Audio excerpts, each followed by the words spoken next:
Hello, lovelies. Welcome to the Fat Joy podcast, where we talk each week about how to flourish in an anti-fat world. I'm Sophia, a fat person and professional coach who loves talking to other fat people about what it's like to live within oppressive systems that marginalize our bodies, and how we still dare to have the audacity and courage to reach towards our collective liberation and embrace our joy. Please know this is an adult content podcast, so there will be swears, we will be talking about harms we've experienced, and we will be rebelling against diet culture, anti-fatness, ableism, racism, etc.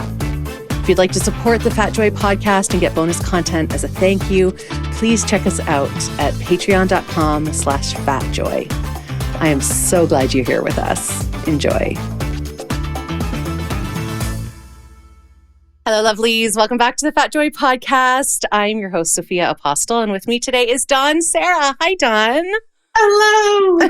It's so good to have you. I am very excited about this. Yay, me too. So I was introduced to you by the founder of the writing studio I work for. I remember her sending me it was like a text message or an email, and she was like, so I found this person that I think you should listen to and maybe connect with. And then I listened to your podcast and I was just like, oh, this would be amazing. I would love to meet this person and have this person be in my life for real and have you as a guest on the podcast. So we got introduced and here you are. Here I am. I know. And it just felt like such divine timing because literally, the week before we got introduced, I was thinking to myself, there just needs to be more fat joy in the world. More of us need to be talking about it, creating it. I get introduced to you and I'm like, there's a podcast just for fat joy. Yes. So fantastic, aligning of the stars. That's amazing to me. I love that there's so many of us having these thoughts about how do we bring more pleasure, delight, joy for fat people into the world. That makes me so happy. And I think I was like, please create your own version too. We just need lots of it. Let's overpower people with fat joy. Yes, please, because it's luscious and wonderful. Right? So Dawn, would you tell us a little bit about yourself? Mm-hmm. Yeah. So I, for the past almost 10 years, have been doing work as a sex educator, a sex and relationship coach. I have been in grad school and now I'm doing also therapy in this space. And for me, my focus through all of that has really been on the nexus of body and pleasure. And of course, so many things that come off of that are trauma, relationships, eating disorders. It's a complex space. But for me, as someone that's always been in a fat body, really finding ways to bring real care and compassion to folks that often don't experience those things in care settings has been a real mission of mine, and that continues to grow and deepen. Yeah, that's amazing. Well, and your new business name, it's Tend and Cultivate Counselling. Tend and Cultivate. I love that combination. How did you come up with that? Well, one, I knew I didn't want a name that sounded like all the other therapy and counseling centers out there, like Flowing River or those kinds of things, heal your heart counseling. Not that there's anything wrong with that, but they usually involve the word healing or trauma and heart or something like that. And I was just really thinking what do I actually do? What do I actually do with people? And it really falls into two buckets. The first is really tending to those wounds, those hurt places, the experience of ongoing oppression, the ruptures, the things that make us feel disconnected. And then I also really do so much work in supporting people to cultivate pleasure practices, to connect with joy, to move towards the things that they're dreaming for themselves, and to ultimately find ways to just really connect with agency, autonomy, sovereignty. So when I kind of thought about those two buckets, that tend and cultivate kind of started emerging of we're tending the hard things, but also cultivating the wonderful things. And we can do both of those things at the same time. Yeah, that's the part that I love, that I don't know that people always know, is that you can actually do both at the same time. It doesn't have to be, okay, I have to be fully healed and then I can start to like live my life, try new things. It's like, no, you'll be waiting forever. It's lifelong work. So I love that you just said that you can do both. Thank you. Yeah. And I also think like so often healing work, when we think about it, it's the hard stuff, right? When we think about like trauma work, when we think about healing betrayals, we think, oh, this is going to be hard. This is going to hurt. I got to go to therapy. I'm going to cry. And yes, some of those things are true, but also healing work can involve all of the delight, the ease, the joy. In fact, sometimes that's the best way to move towards healing. So I like this invitation that it can be both challenging and nourishing, tear-inducing and laughter-inducing. We don't have to choose. Yeah. Oh, it's so good. Everything you're saying feels like a balm for me, because I'm one of those people where I grew up with this kind of ethos of, if I'm not suffering, it's not worth it. And in order for my self-worthiness to exist, I must be striving and working, like all like so much hardness, so much edge. And I've spent literally the last decade kind of unlearning that, softening, being okay with words like tender and surrender. And like, those were not in my vocabulary for about 35 years. Rest? What is rest? Now I'm like, ooh, daily naps. Yes, please. So I think that's so wonderful that people can be exposed to that notion, because it is really quite countercultural. Yes. Yeah. Yeah, it really is. I mean, there's this real expectation that in order to be worthy of the good things, you're constantly pursuing, reaching, striving, doing, growing. It's this endless pursuit of self-improvement. Healing work has become the new, productivity jam. And that's just not how it actually happens. When we think about a bone that needs to heal, it needs rest. It needs a chance to not have any weight on it or intense movement. There needs to be some downtime. And so I think, being able to expand our capacity for the complexity is ultimately the work, rather than I'm going to push until I feel ready for good things. Because, the thing we all at some point realize is then we never actually arrive. Yeah, absolutely. Yeah. And what you just said also made me think about how revolutionary it is to trust in the belief that we don't have to earn any of that. We actually do just get to rest, and that gets to be okay. Yeah. But these bodies of ours are like simultaneously strong and so fragile. Right? Oh, I'm feeling fragility these days. Let me tell you. I'm about to be 43, but when I turned 40, my body was like, okay, we got some things for you. That's right. Have you met perimenopause? Because I'm on the way. Right? Oh my God. It is like I have to laugh with my friends about this, because it's like, we're like, and my friend the other day was like, and now like my elbow. And it's like the most random body parts suddenly misbehave in weird ways. And you're like, what's happening right now? The wilderness of the body. Right? Oh my gosh. So as you know, I always ask about people's journey with the word fat. So take us through your story, Dawn. Like most people, I would say, unless they're raised around folks who are already inside fat activism, like most people, growing up, fat was the worst thing you could be. My parents certainly had an intense relationship with dieting. I was put on diets from a very young age. And fat was just the only use for fat was either to talk about like nutrients in food or as something that was really insulting. And as I hit puberty and my body started to actually grow in size into like plus size ranges, any word that moved me away from fat was where I wanted to be. Curvy, plump. I didn't ever really love that one, but it was better than fat. Fluffy, those kinds of things, just something that didn't align me with that word. And I really struggled. I had, a relationship with an eating disorder for a long time. I really believed the only way that I could be worthy of love, of belonging, was to be the quote unquote good fatty, to be in constant pursuit of not being fat, to constantly be, trying a new kind of movement or exercising or fasting or whatever the really toxic behaviors were.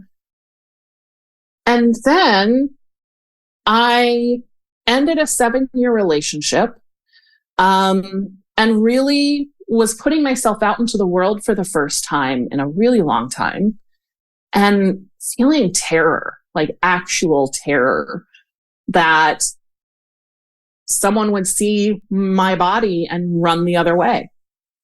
And it was such an awful feeling to realize, like, I actually am experiencing terror at someone just seeing me.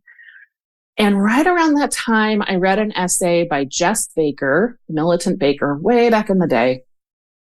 And it was just this like 10 things nobody tells fat girls, and it was a little blog post. It was before the book had come out, and I read it, and something about that struck me, because it was the first time I had come across somebody owning the word, being amazing, and like speaking truth without shrinking from it, without apologizing. And it just like, something in me went, I wish I was like that. And so I started following Jess and doing more reading. And then that led me to so many other amazing fat activists. And then I got connected with the Center for Body Trust, Hillary Kanabe and Dana Sturdivant, and started doing some body trust workshops. And that really started coming together in a new place for me, where I started really embracing fat community, fat activism, the language around fat, studying the history of fat activism, exploring body trust, and how to be in relationship with my body in a way that was trusting and open and nuanced and imperfect. But for me, fat became something that was such a core part of my identity, a way of not apologizing for the things my body needed to do. And it drew to me people who also really got it and did not see my body as an exception, but rather exceptional part of who I am and how I showed up. And so it's been fantastic that for the last, I want to say, 7 or 8 years, I've just felt so embraced, really, because I allowed myself to move towards what is true about my body. And then that connected me with just so much softness and support and rage and activism and all of the wonderful things that I'm doing now. Yeah. Oh, gosh. I love how you included the word imperfect and nuanced, words imperfect and nuanced, because I think whenever I ask this question, and I've asked it of lots of people now, I guess it's from a place of privilege we sit now, like having kind of done that journey. But it's hard too. It is imperfect. And I've had guests who are like, I'm still not there yet. And that's great too. Like, I think it's just, it continues. And when you say you started turning towards that word, it really had me think about moments where you may still turn away. And does that still happen for you? I think the places where I'm aware of how the word may land, because it's not so much that I'm uncomfortable with the word, it's that I am aware of other people's discomfort with the word, that there are other people I'm encountering for whom that word is terrible and horrifying. And so that's most often in like medical settings, Sometimes that happens if I'm like in a professional setting and I'm dealing with someone that's like, say, a banker or a real estate agent. They're in a very, straight-sized body and they're kind of not involved in activism. I'm aware that some of this language is pretty specific to a certain kind of community and people. And so I don't necessarily not use it, but sometimes I'll use it and then assess the response and kind of offer a little bit of a explanation. I have in recent years just gotten so much more unapologetic about like calling ahead and saying like, hey, I'm in a fat body. We've got 5 coming in for brunch. I need to make sure at least one chair has no arms. Can you do that for me? Or I put that on the reservation form. It took me years, even after I was embracing the word, before I was able to start then advocating for my fat body. There's a like, I like the word in the community, but I'm not ready to take up that kind of space. But the word still lands in specific ways with certain folks. Also, if I'm working with folks around eating disorders, there tends to be quite a very intense repulsion around the word fat. And so that might be the one place where I am not using that particular word unless they're asking me about my identities. And then I'll use that word because it's mine. But if I'm talking about bodies in general, I may not use that word like when I'm doing like eating disorder recovery work. Right. See, nuance. Yeah.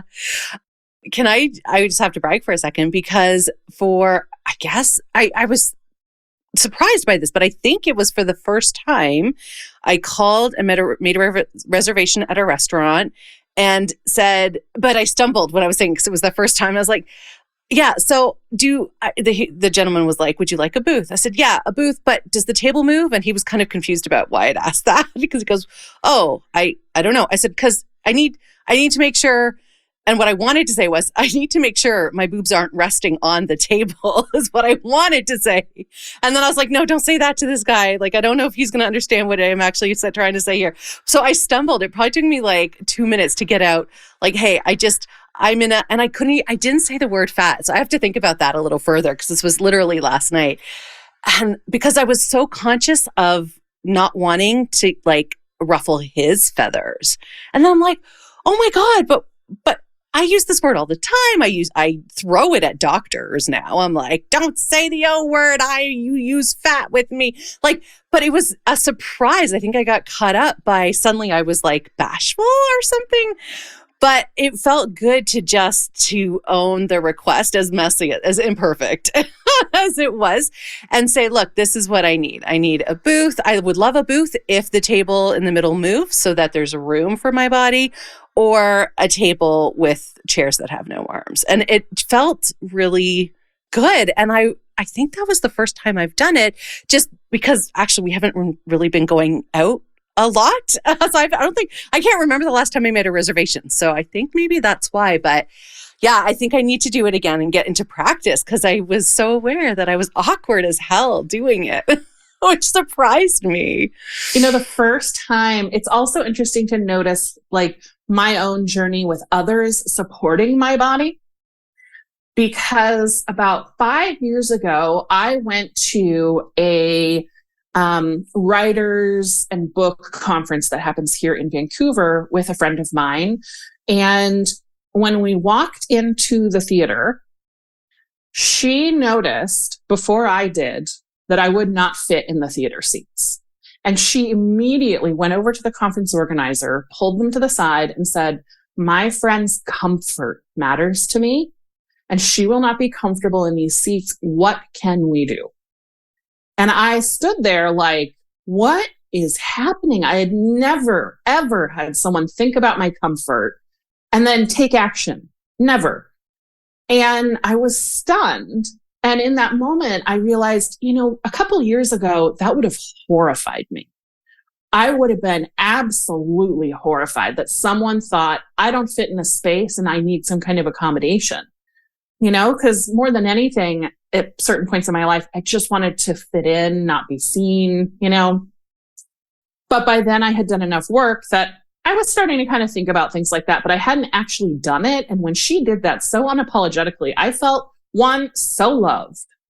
like so loved, because then I spent the next 3 hours comfortable and enjoying it. And they did something for me. And I didn't stand out. Not everybody was staring at me. And that's when I was like, I can ask for these things. And so then I started not only asking for those things, but telling my other friends what she had done.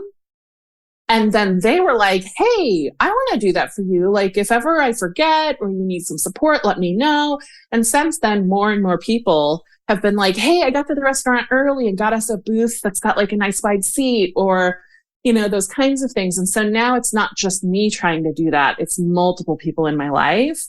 And that feels like care, receiving so much care and love. And I love being in that place. And it breaks my heart that so many people don't feel worthy of that. Right. I'm going to throw a challenge out to the listeners, which I don't know if I've ever done before, but here it is. Challenge. Share this story. Share what Dawn just said with your people. Because the way your friend said it, Dawn, was so perfect. My friend's comfort. It's not like, hey, my friend's fat, she won't fit. It was like, hey, my friend's comfort matters to me and she's not going to be comfortable. What can we do? That's so beautiful. So, all right, everyone listening, if you're fat, tell your people, I'm going to do the same. I'm going to do the same. Because you know what I was just realizing? So my husband has blue eyes and his eyes are more sensitive to the sun than mine. When we go to a restaurant, I always take the seat facing the window because it doesn't hurt my eyes, and for his, it does.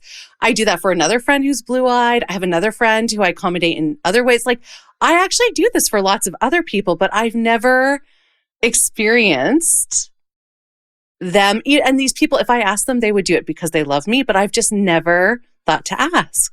Yeah. Oh, I love it.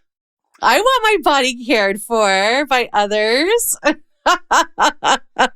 So good, Dawn. I love it.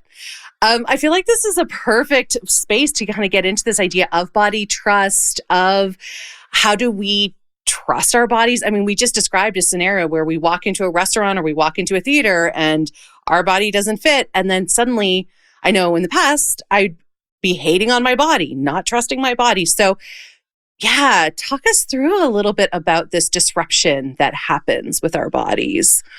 Yeah. So for folks who aren't familiar, Hilary Knavy and Dana Sturtevant have this beautiful paradigm and framework that they call body trust. And you can take all kinds of online workshops, in-person retreats. It's just beautiful work. But what it really comes down to is recognizing that we are born trusting our bodies. When we are born, we reach for what we want. We cry when we're hungry. We stop eating when we're full. The end. It's not complicated. We're not wondering, should I cry when I'm hungry? Should I keep eating even though I don't want anymore? Those things get introduced either through trauma or just growing up in a world that really sees bodies as something untrustworthy, that sees only certain bodies as worthy. There are intense, multiple hierarchies around ability, race, culture, size, age. And so as we grow up, if we have caretakers who are, doing the very best that they can, and so we're pretty much getting our needs met, we are going to start moving around in the world and seeing who is centered and who is not. Who's the lead in the TV shows and the movies? Who are the superheroes? Who are the funny sidekicks? Who are the villains? We see the friends and where the bullying gets directed. And then our parents and their stories, what gets said and what goes unsaid. And as we grow up, we are trained to start looking outside of ourselves for the answer. And it starts young. In kindergarten, we're taught we have to raise our hand to ask to go to the bathroom. We're told to sit still when our bodies really need to wiggle. And so all of these things are happening where these people who are much bigger than us and who can literally control us teach us we have to ask them for the things our body is just naturally saying, hey, I could use a little wiggle. I could use a little shake. I could use a rest. I need to go to the bathroom. I'm hungry. I don't want to eat right now. And there's reasons, why adults do that for kids, because there's all kinds of things happening. It's complicated. But ultimately what happens is over and over and over and over again, we're taught that other people have more information about our body than we do, and that our bodies are not trustworthy. And then there's so many more complexities on top of that with oppression and class and things, food insecurity, and it's just, you name it, the medical industrial complex, comparing all bodies and giving them labels. And so it gets to a point where we don't really believe or know how to listen to our bodies in most cases. We're taught to grin and bear it. We're taught to be seen and not heard. We're taught that we can be too much, too needy, that there is a limit to what we can eat, and that it says something about us when we choose certain foods. And over time, we get to a place where we just feel utterly lost, and we're constantly chasing the answer. But that answer always is in somebody else's hands, which usually means it's tied to somebody else profiting off of it. Right. And I think this is true for not just fat bodies, but like all of our bodies. We all go through this process. Yeah. Yeah. Yeah. I mean, it's similar, like Bell Hooks has talked about, like, the first victims of patriarchy are boys and men. And it's same, when we're talking about body-based oppression, it's rooted in anti-Blackness.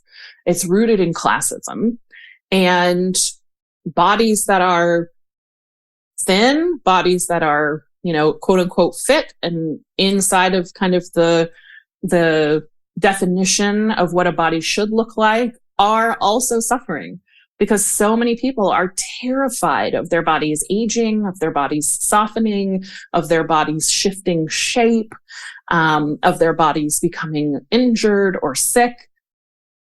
And those are all things that bodies just do. But we are taught to be terrified of those things because we know ultimately it moves us further away from accessing resources, accessing care, belonging, And so the body trust framework is really about exploring your own body story. When did you learn your body was a problem? When did the trust you had in your body become disrupted? What are all of those points in time when something happened that made you view your body as the enemy or your body as something to fear? And what would you like that relationship to be like? And I think one of the things that I really appreciate the most about the body trust framework is diet culture and wellness culture teach us to go for perfection. They teach us that it's all or nothing. If you've attended like a Weight Watchers meeting or anything like that, that if you slip, you kind of have to go back to zero and start, it's kind of that AA model where it's like, if you have one drink, you got to start your counter over at zero again. And that teaches us that we have to be all in or we're failing. And the body trust paradigm says, go for a C-. Don't go for the A. Go for a C-. Go for good enough. Start really investigating the relationship you have with perfectionism, with, cheat days. And what if it's just good enough that there starts to be a lot more space, a lot more energy, a lot more ease, so that my mental capacity, my time isn't just in pursuit of what am I going to eat? How much is that going to cost me? How much exercise do I have to do? How does my body look in these ways? When all of that gets freed up, you have so much more time and energy for creativity, for connection, for love, for enjoying your life. So that C- really, really, really helped me to move away from the rigidity. And then the other thing that they talk about a lot, and this is terrifying for most people, is unconditional permission. You have unconditional permission to want whatever it is you want. Now, a lot of people, when they hear that, think unconditional permission means it's a free-for-all and you do all the things you want. But that's not reality. Reality is unconditional permission to want. And I think that this applies to so many arenas as a person that works a lot around sexuality and pleasure. 100% applies there too. When we are afraid of wanting something and we try to push it down and lock it away, it takes up more and more space, and it also becomes something twisted, something much more complicated and dark than it needs to be. Versus if we just acknowledge, like, yeah, I could totally go for a warm cinnamon bun right now. That sounds so good. I have permission to want that warm cinnamon bun, but can I have a warm cinnamon bun right now? No, I'm in an interview with you. I might be driving somewhere and I've got a, deadline that I've got to arrive by, but I'm allowed to want it. I'm not wrong for wanting it. Doesn't necessarily mean I get it. Maybe I do, but the wanting isn't the problem. So I can validate myself, right? I can validate that I want a bowl of Doritos that would fit my whole body. Yes, please. Does that mean that's actually what I'm going to do? No. If the next time I'm at the store, Doritos sound good, maybe I'll get them. If at that time they don't, then I don't. But I'm allowed to want that. I can say, yes, body. Oh my God. I totally could go for that super yummy eclair. Oh, I've got a craving for chocolate. Chocolate is good. Can't have chocolate right now. I do have some coffee. How's that? And then after I'm out of this interview, if you still want chocolate, we'll see if we've got any chocolate in the house. So there's a difference between action and just self-validation and compassion. And that's a part of turning towards ourselves that helps us to start building some of that trust. Yeah. I think I'm really struck by this whole, pulling apart of the want from the action, because I'm just realizing, they're always like smushed together. It's like, I want pizza. Oh, but no, we're chicken wings are like marinating right now, so I can't have pizza. I don't even examine the desire. So when we pull it apart in that way, when we separate it out, create a bit of a distinction between the wanting, the desire, separating it out from the action, what happens in that space in between those two? What's actually going on for us? So the first thing is it communicates to our body that we hear it. Which is huge because that's also reinforcing, I trust you, body. I hear you. Exactly. Right. Because like you just did with that example, like I could really go for some pizza, but we've got chicken wings marinating. We're going to have chicken wings. I'm going to move on. My body's like, did you even effing hear me? And we do that with peeing. We do that with movement, with everything. We do that with sex. Like, oh my God, I'm so horny right now. I could totally go for like some hot sex with my husband. But maybe that's not possible. Maybe whatever, but to be able to just be like, pizza does sound good. Ooh, I hear that. Next time we have the option to get pizza, I'm going to ask you if we still want it. Tonight we're having chicken wings. That's already underway, but I hear that desire for pizza. That does sound good. Is there something I can do with the chicken wings that kind of gets me a little bit close to that? Like maybe a little marinara sauce dip or something? It gives me an opportunity then to explore different choices, to try on what I might want. That kind of moves us towards a little bit of an intuitive eating perspective. But that pause of course, ooh, I hear you. That does sound good. Oh, can't make that happen right now, but I definitely heard you. And the next time I can make that happen, I'll just check in. And so now we've got that dialogue started. Yeah. And I feel like I was just thinking when you were modeling that, I was like, that's totally how I would do it for a friend. Like if a friend was like, hey, I really want this, to be like, oh yeah, you do. I wouldn't be like, no, we're having chicken wings. I'm like, oh, why would I?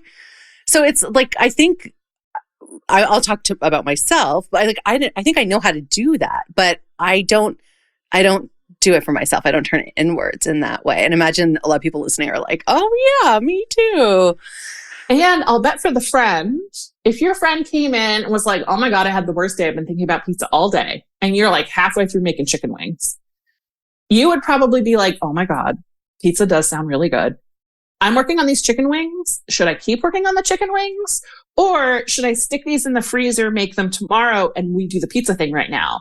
And then your friend would be like, oh my God, I didn't even think about chicken wings. Yes, let's do those, right? But you're having a dialogue and you're actually considering, do I have choices?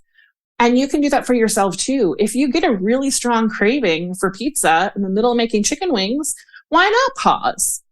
Do I have the money? Do I have the time? Is that possible? Is that something that other people in the house want?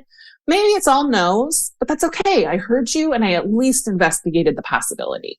Because it doesn't have to always be a yes, right? And I think that's the thing that makes us feel like we don't deserve the wanting, is because if we get a no, right, then it feels like we've done something wrong. Oh, that's so good. Can you say that again? That's so powerful. Yeah. So we're so afraid of the no that we don't even allow ourselves to ask the question. Because ultimately what it is if I want this and I get a no, it can feel like a rejection. Yeah. But the desire is separate from the response. Right. I can want the pizza. Can I have the pizza or not? A different question. But I'm allowed to want the pizza. Then we get to go to the second step, which is, can I make that happen? Right. And suddenly the yes or no doesn't seem as big of a deal when it's not about me rejecting desire. It's about me acknowledging desire, but rejecting or accepting or modifying action. Exactly. Because the context does matter. And we can, sit with that. But again, can I hear and validate myself and then consider the context and then go from there? Two separate things. Yeah. Oh my gosh. That is so brilliant. Unconditional permission. I love that. As soon as you said that word, the first thing I thought was what always gets hurled at fat people who are active and with a voice, which is, you're glorifying obesity. As if that thing scares us anymore. I know, right? Oh my gosh. Oh, I'm just thinking about that separation. That's so helpful to my brain. I'm going to practice this. Is there a way to really bring this into consciousness? Is there kind of a practical way that we can do this? I think it kind of depends on the person, like a little visual reminder could be helpful, posting some Post-its somewhere, making a little, like journal entry, having other people in your life help kind of invite in a dialogue. It's so helpful when you have people in your life who can kind of catch you downplaying what it is you want. So if you're like, I kind of wish we had ice cream, but it's okay. We don't have any ice cream. So let's do this other thing. If you've got someone in your life who's like, wait a minute, what if we got ice cream?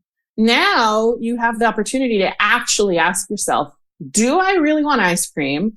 Do I want to expend the effort to get the ice cream?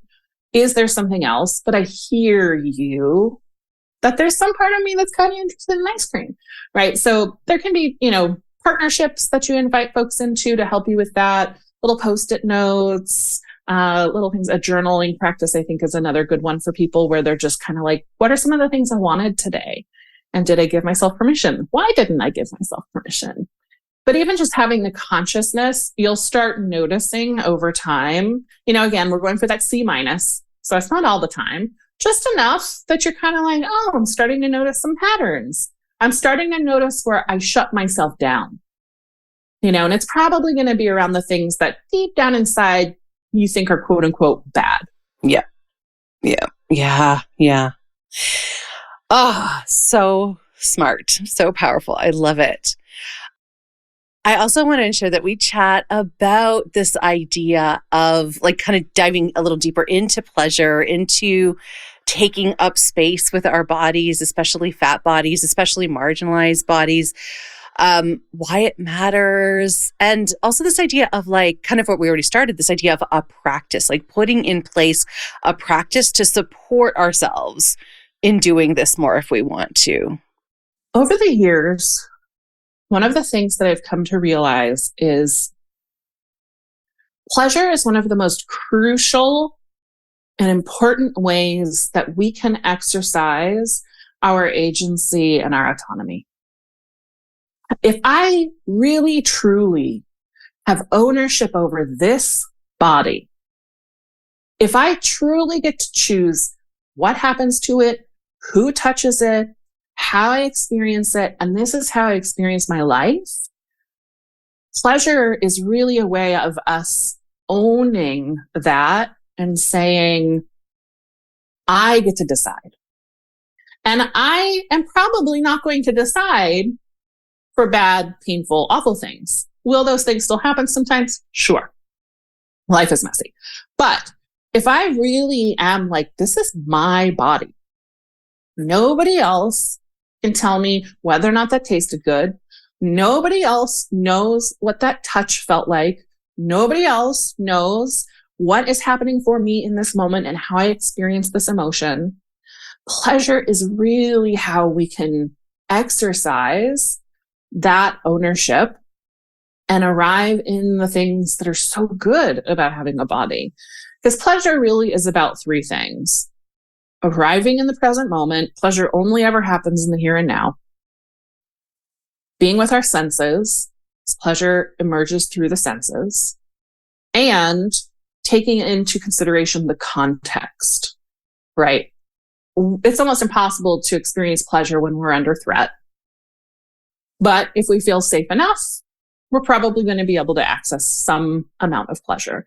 So if those three things are going on, and this is about my experience, pleasure is the way that we can really say, my body. This is what feels good. This is what I like. Nobody else can know that. They can guess, and they might get it right some of the time.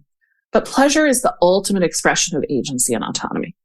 Oh, absolutely.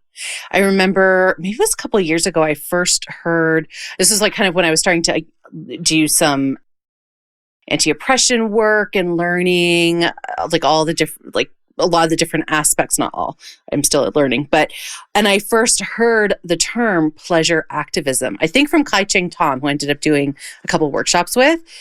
And I was like, oh, and it didn't, Adrienne Maree Brown, did she? Adrienne Maree Brown wrote the book. Yeah. And I was like, hey, I literally, I think I remember stopping and being like, hang on. My brain doesn't understand these two words together. Why do we have to become activists for pleasure? And I really struggled to understand, and even just what I've shared in our conversation today, we can see why, because I was raised without ever considering pleasure. And so it just, my brain still struggles with this, Dawn.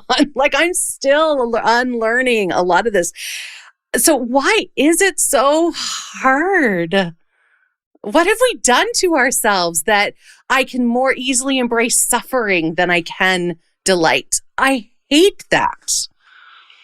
Who profits off of all of us suffering that way, right? I mean, capitalism asks of us to continually exploit ourselves until we're husks in service to moving money and resources up the chain.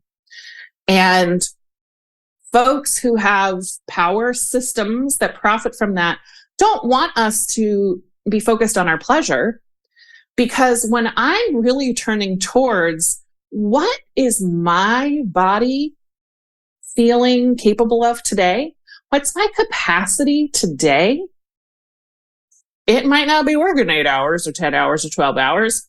It might be I'm working no hours, right? And so when we start really turning towards our experience, we start to notice the things we can't tolerate, the things that don't serve our bodies, and the types of people we want to be and the relationships we need. And certainly like Audre Lorde talked about this and uses of the erotic, Adrienne Maree Brown, Kai Cheng Tom, so many people. Betty Martin has a fantastic book called The Art of Receiving. Highly recommend. But there are so many systems that need us to stay separate from our experience in order for those systems to be upheld. And so we're taught that you don't do the fun stuff until all of the not fun stuff is done. But that's never done. You know, I'll rest when XYZ. XYZ might not arrive for 10, 20, 30 years. Maybe it doesn't arrive till the end of the week. I don't want to live my life on hold. Yeah, it's that whole like when I retire mentality. Exactly. And what complicates it is the truth is we do exist inside of capitalism, right? So most of us, we do have to work and hustle to get our very basic needs met. And so for me, adopting a pleasure practice and really turning towards ourselves isn't necessarily about totally blowing up our lives and like living off grid, and growing all our own food and never interacting with systems anymore. It's really about how can I find little moments throughout each and every day to turn towards myself and ask, what am I experiencing right now? What's the most beautiful color in this space? What's a song I would love to hear while I'm doing these things that I wouldn't necessarily choose for myself? How can I just take up that little bit of space over and over and over again? Because what's so profound to so many people I've worked with is often we think of pleasure either as a euphemism for sex, which really degrades how enormous and accessible pleasure can be. Or we think pleasure is when we go on vacation, when we have that big birthday party. They're kind of these like singular big events. But then we have all this time between those things where we're checked out, in drudgery really experience. Yeah, exactly. Or like numbing and distracting because things are so hard. And so what I try to invite people into is what if we had all of these little micro experiences of pleasure throughout our days that adds up to something extraordinarily meaningful. If I can just notice the smell of the soap that I love for a few seconds, because that's inviting me again to be in dialogue with my body over and over and over again. And over time, we begin to find we want to take up more space in our lives. We want to advocate for ourselves. We see that it really matters that we say, I want, and I need, and I deserve. And then we start being able to accommodate other people saying those things. It's less threatening. But it is a process and it is a practice, and it can just really be the small things rather than those great big promises that we make. And then if it doesn't happen, we feel really crushed. Yeah, absolutely. It's so interesting, the three principles of this around, arriving in the present or the first two, especially arriving in the present and connecting to our senses, because they're just such an easy way for us to, first of all, get present. Second of all, to notice what's going on and that pause. As you were speaking, I was so I could almost hear as if you were a meditation teacher, because this is what a lot of guided visualization and meditation and mindfulness practice is rooted in. But it also really struck me that, and I love apps. I love meditation apps. I use them all the time, but they don't often include pleasure. It's all about getting present. And I love that word. I even love the verb presencing. I'm sorry, I can't talk. I'm presencing right now. I just love, right?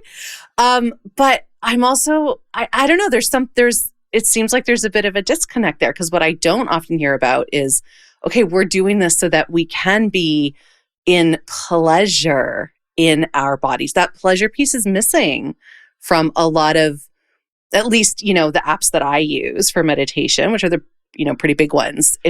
Pleasure is not often part of it. And I don't know, I have suspicions about why that might be, kind of our puritanical culture around, again, this association of pleasure with sex and the erotic versus pleasure just actually being about being present, being attuned in our body, aware of our senses within a context. Does that sound right? What do you think? Yeah. Adrienne Maree Brown talks a lot about to really experience pleasure is to have a relationship with satisfaction, joy, and enoughness. Ooh, those are good. Yeah. And I think that that's really important, because enoughness is really countercultural and anti-capitalist. What is enough? Not all that I can get, but what is enough that I am satisfied, that I'm moved, that I'm like, ooh, that was good. Enoughness is also a big part of intuitive eating and body trust, trusting that there will be enough. And satisfaction, joy, those things are part of what makes the hard things tolerable. Because I think there's often this fear that like, well, if I'm only focused on pleasure, then it becomes a little bit of that toxic positivity. And for me, a pleasure practice is just really about arriving in the moment and seeing what can emerge. If I'm curious, what about this do I love? Is there something that's getting my attention? And as I stay open, I start noticing some wonderful things might be possible. Not always, and that's okay. And I think the other thing that's important to name is when we start turning towards our experience, we start feeling more. And when we start feeling more joy, more connection, more pleasure, we're also opening ourselves up to feeling more fully in all arenas of our lives. And so what surprises a lot of people over and over and over again is that as your access to pleasure increases, as you feel more, your grief arises. And so really a pleasure practice is also simultaneously a grief practice. And so it's not about turning away from, it's about, again, expanding our capacity for the complexity, that I can grieve all those times I abandoned myself while simultaneously staying with myself here and enjoying this moment. They both can be true. Yeah.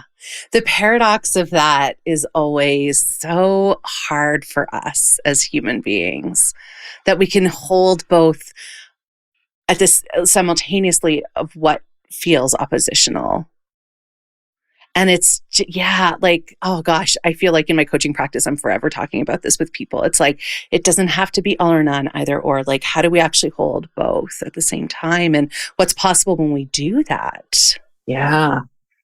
To me, there's such richness about the human experience that happens when we are willing to let the discomfort of those seemingly dueling experiences to coexist, that I can feel the sadness, be moved by the grief, and also feel myself moved by that piece of music or sinking into the hand of someone I love who's touching me.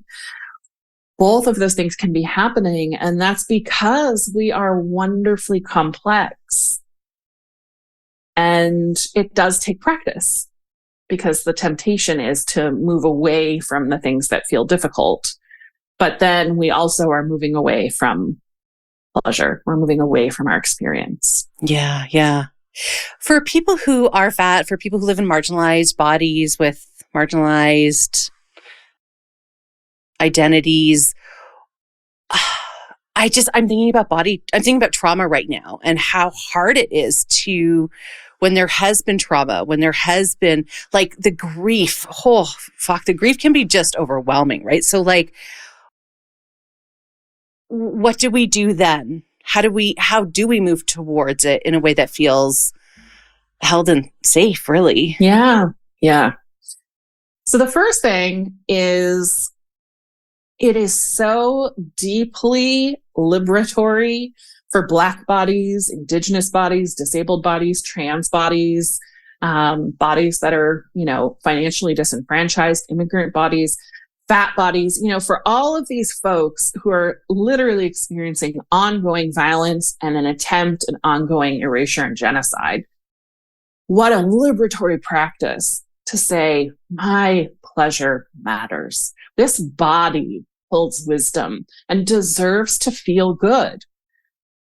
The reality might be you're working 3 jobs, you're a single parent, maybe you're in a disabled body and you need a care attendant in order to get, basic bodily needs met, and you're still deserving. And to be able to find little ways to just arrive for a few seconds, huge, a way of really claiming this is mine. These systems are literally trying to eradicate me. And yet I can still appreciate, the beautiful flowers, the sound of a partner's voice, the smile on the face of a little one. Those things matter and they add up. They also resource us. And I think that that's something that's so important is many of us are feeling completely overwhelmed and burnt out right now. Many of us are literally facing like attempts at eradicating, disability, fat bodies, Black and Indigenous bodies, certainly. And we need sources of nourishment and resourcing to be able to keep going. And pleasure can be deeply resourcing. And it can also be really connecting, to share in pleasurable experiences with people. Many of us have had that experience of having like almost this collective orgasmic experience at a really good concert, where we're like all being moved at the same time, and it becomes something bigger than just your experience. I'm getting goosebumps even thinking about that. But I also think that it's really important that we know that almost all of us are carrying trauma. I would say pretty much nobody escapes this world without trauma. Yes, that trauma is different, impacts us at different levels, comes through intergenerationally in different ways. But for folks who really are in acute trauma, where arriving in the body just doesn't feel possible. And I've had so many people come through my courses and my work who have significant chronic pain. They live in pain bodies, who are trans or non-binary, and for whom being with the body feels almost unbearable. Those micro moments really are the important piece. And another thing is trauma really can make our bodies feel like an unsafe place to arrive. And so the smaller and the more titrated it is, the better. So it's less about, as someone who's experienced like sexual violence and has, PTSD, there have been times in my life where the thought of like going in and getting a massage have just felt unbearable and traumatizing, to be touched by another human being in that way felt so incredibly unsafe. That's a big ask. That's a really big ask. But can I, for just a second, on a cold morning when the shower's warmed up and I step under that warm stream of water, for just 1 second, can I be like, oh, that warm water feels good, and then leave again? Can I, for just a moment, when I walk around the corner and see those first little crocuses popping through the snow and be like, oh, and just like, they're so pretty just for that moment, right? Those little moments are really you arriving in your experience. And that's a part of why I think pleasure is such a crucial part of trauma work and healing work, because so often we're focused on all of the things we can't do, on all the things that hurt. And pleasure really invites us into not only the here and now, but what could be possible down the road. And so it really can be that small, that whiff of a little, lavender bouquet, or the sparkle in somebody's eye when you can tell they're sassing you. Just those little moments. You can find your own way of making those possible, but they really can be just a microsecond. And over time, those get just a little bit easier. You find more options. If you get really curious, you'll probably be surprised by how many moments you actually have. You're just not really aware of it. And there, of course, is going to be some grief if even that feels really hard, but then that can be a wonderful place to just get some support and to have someone join you on some of that exploration. Yeah. Yeah. Oh, that's so beautiful. I love this idea of micro moments of pleasure. Yeah. Yeah. What an accessible way to bring that in. Mm-hmm. Yeah. Oh, it's so interesting listening to all this, because I'm just thinking, of course, about myself, as I always do. Oh, yeah. What's my pleasure? And like the messaging I received around pleasure growing up was always that I am too focused on immediate gratification, because I've always been drawn to pleasure. So I always had to like control myself, too much immediate gratification. And also, my mom would say this to me in Greek, which would be to control my pathy, which is the Greek word for passions. And it was really always when I was pleasure seeking, I was being too much in pleasure.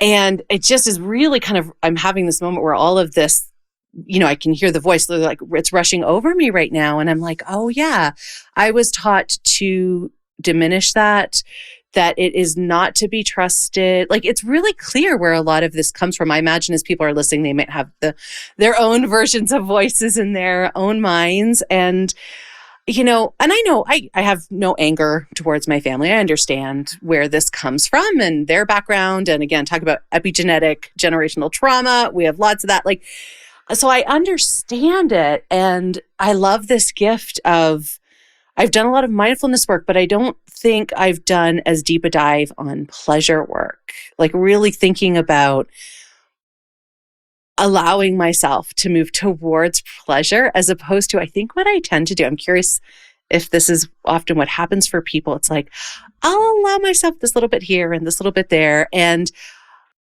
rather than just almost what I could imagine would be delightful is to, like, by default, live from a place of presence and pleasure. Like, my brain can't even imagine that possibility right now, but I can feel how grounded, how connected, how that would feel so wonderful. And to be able to show up for other people from that place, I think would be amazing as well. Yeah. And I think that what you're saying is so important because it's not about like hedonism.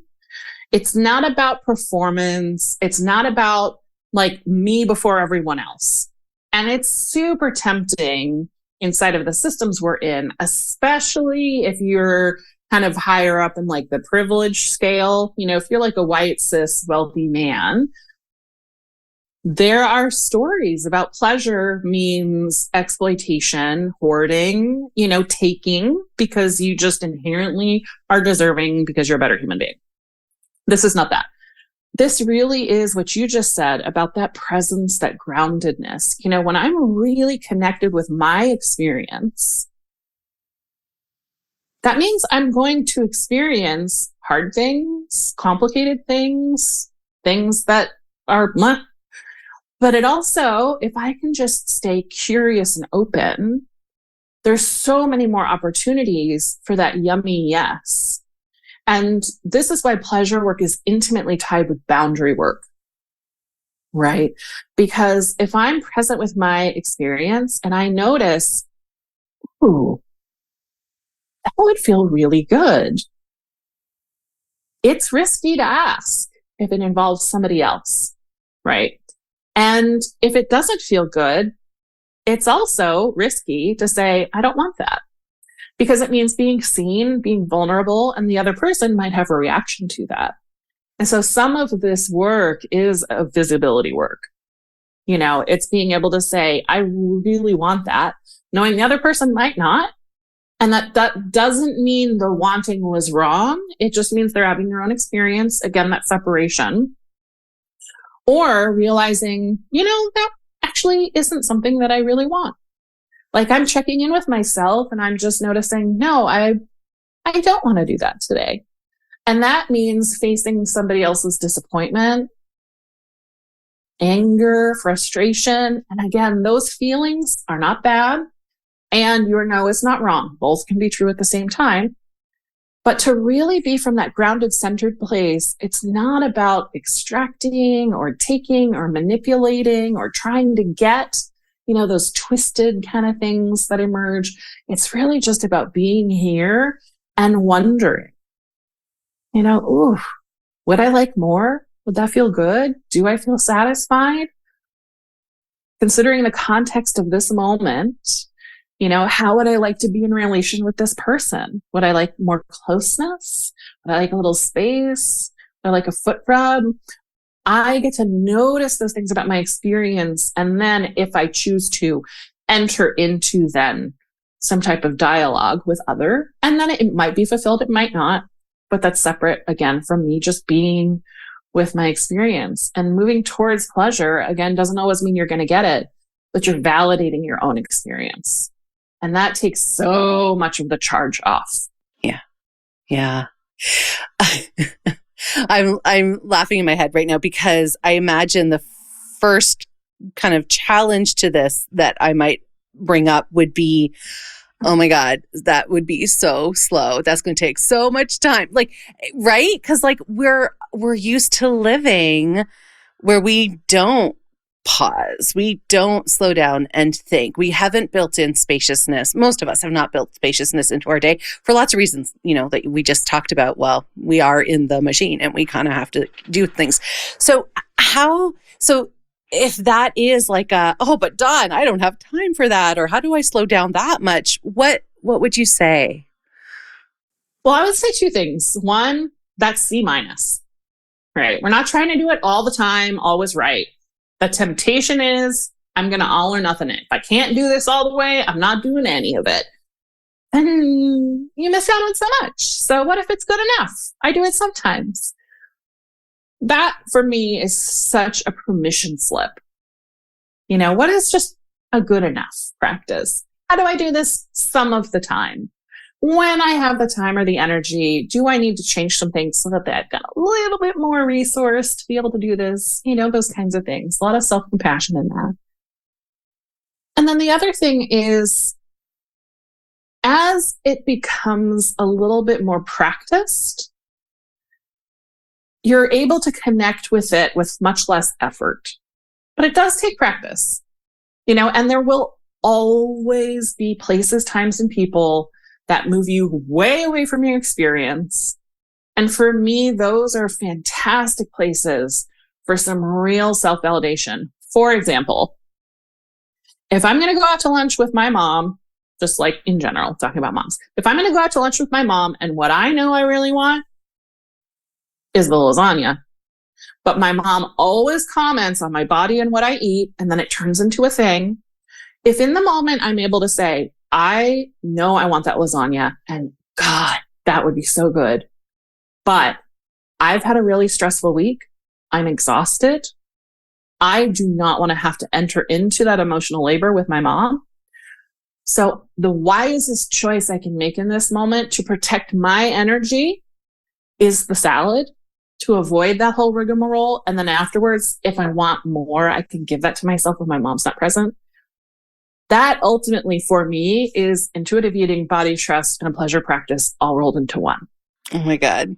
And it just takes a couple seconds, right?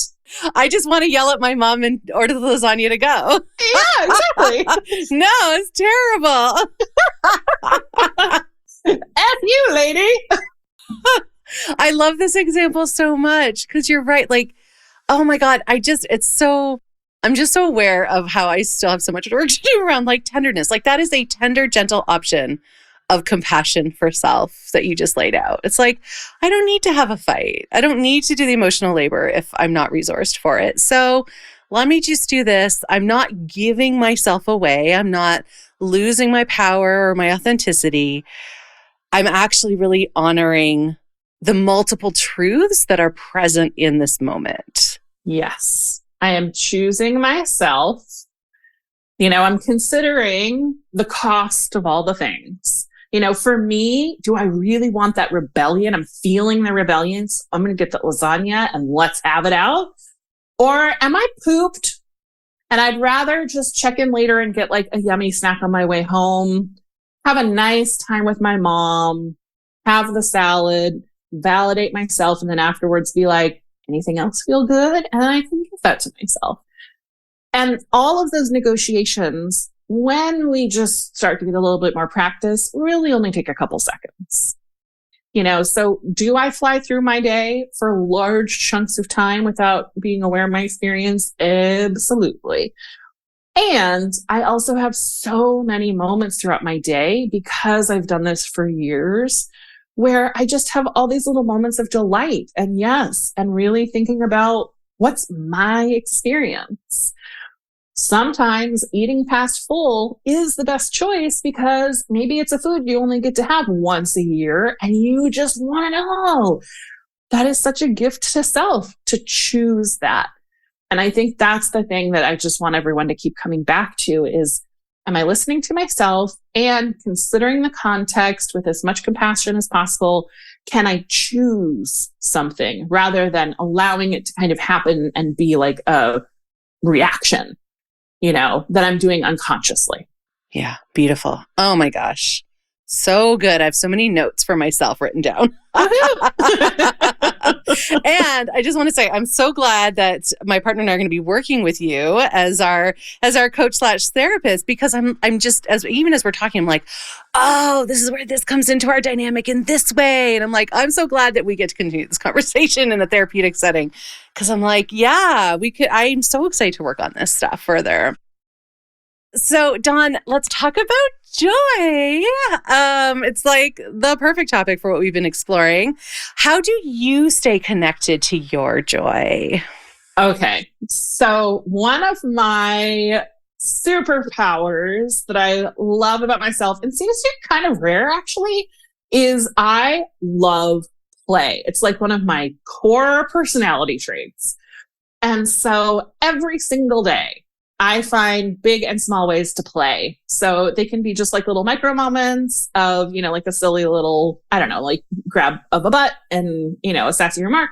Or we play a board game or a video game, or I play with my cats. So for me, connecting with joy is really heavily influenced by the connections that are meaningful to me and finding ways to play. So I try to play every day a couple of different ways. That's so great. And I love those examples. It was like, it could be a 4-hour board game, or it could be a grab of a butt. Yep, exactly. Or like we have these wool dryer balls.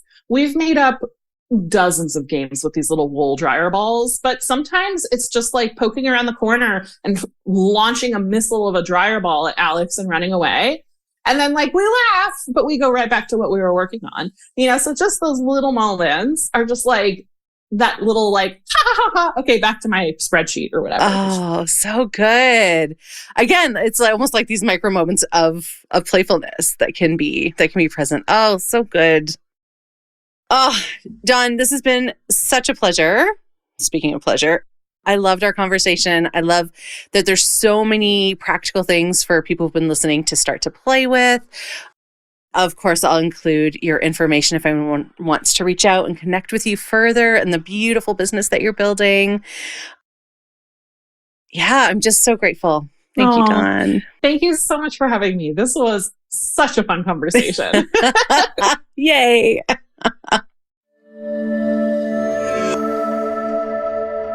Before we go, I'd like to read a poem, because poetry can reach our hearts in a different way. Poems can have us feel in a different way. And that's what this podcast is all about: expanding our hearts, deepening our empathy, and inviting in joy. So each week, you get a new poem. In their conversation with Dawn and Serra, there was such a focus on how pleasure is rooted in presence, in our senses, in enoughness, and in joy. And it reminded me of this poem that's called Other Body Prayer by Dominic Parisian. Here it is.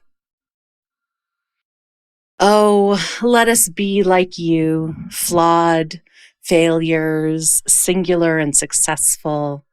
None of us a credit or exception, stand-in or paragon, enough to be unremarkable and common as a cold, enough to make monoliths meaningless. Oh, let us be like you, atoms orbiting each other, subjects to the laws of gravity and attraction, chemical and true to our nature. Oh, let us be. Let us be. Let us be. Thank you for joining me today. My hope is that you're feeling a little less alone and a little more seen. So until the next episode, you can find me on Instagram at fatjoy.life, on YouTube at youtube.com/@fatjoy, and on Patreon at patreon.com/fatjoy. Please do check out the show notes for how you can connect with my amazing guest and for the links to the poem. All right, lovely. I am sending you off with my best wishes for an abundantly fat joy day, and I look forward to talking to you again soon. Bye-bye.